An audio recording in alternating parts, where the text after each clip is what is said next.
have a problem. Crime is rampant, budgets are tightening, citizens are demanding more and more. Caught in the middle are our law enforcement officers. With the highest rates of divorce, alcoholism, domestic violence, and suicide, our officers and their families are under incredible amounts of stress. Overworked, underpaid, and underappreciated, these officers are expected to catch criminals, protect our citizens, and never lose their composure. Regretfully, that's not always the case. Well, the behavior of most police officers, from my experience, would have to be that of, I would guess, that of a sense of empowerment. I mean, I would say their attitude in general is probably kind of negative. To be real honest, I felt like I was looked down upon. I just think they want to pick on who they can get away with it. You know? They are the epitome of the law, and things begin and end with them. You know, they're out there in the streets constantly, but, you know, it seems like more on a vicious, you know, on a vendetta. With the one-on-one communication with people, like when they get pulled over for something, they're going to have a better view of a police officer if he's nice to him and doesn't have that attitude. So they're going to have to change the police officers themselves. Deep down inside, we know that our relationship with the community could be better. When I began serving as sheriff in Dorchester County, South Carolina, I spent most of my time dealing with personnel problems and citizen complaints. But now, since we began emphasizing character, for the first time ever, the compliments that I get from the public far outweigh the citizen complaints. And not only that, but crime in our county has dropped dramatically, 32% in the first 3 years. Serving as a police chief, a law enforcement trainer, and now as a sheriff, I've witnessed firsthand the destructive influences of the police lifestyle on the lives of our officers and their families. I began to ask myself, were we missing something here? Were we violating certain principles that were leading to the destruction of lives and the undermining of the public's trust and the ineffectiveness of traditional police practices? As a result, Police Dynamics was born. And this training program has been so successful that I go around the country and even around the world teaching these principles to other agencies so they can learn how to face these difficult challenges. In the Police Dynamics video series, Ray Nash uses real-life examples and illustrations to help officers understand the dynamics at work in every law enforcement organization. The dynamics covered include such areas as coactive policing, restoring renegade officers, and taking back criminal strongholds. The police dynamics that Ray Nash specifically brought with the training, I think teaches the things that are the core of being a good police officer, being trustworthy, being of good character. The Police Dynamics Training Seminar, the officers are able to set a standard in their own life of the kind of character that they want to see in the community.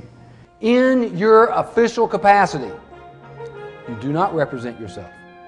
You do represent all these other entities that we just defined, but you do not represent yourself. Your ego, your goals, your agenda are irrelevant to the accomplishment of the police mission. Anger, lust, and greed. I can tell you that most instances of police conduct, if not all, can be traced back to one of these three root character flaws at work in this officer's life. As you know, our police families are under some unique pressures. Character gives strength to stand under pressure, whether it's on the streets or at home. Character is such a critical component for effective law enforcement that the Police Dynamics Institute and Character First have teamed up to bring you an outstanding character-based training program. Police Dynamics lays the foundation, while the Character First material provides ongoing resources to keep these character-based principles on track. What I would like to do through the department is work more toward management by principles instead of rules, and the emphasis on character and guiding principles. Character First has a good foundation to start that. And a police officer needs to have character and to show these good traits, probably far more so than just the average citizen. Character is the solution to the root problem in a community of crime. Character supplies the answer for that. The Character First program uses 3 basic steps to help you implement a character initiative in your department. First, emphasize character throughout the workplace.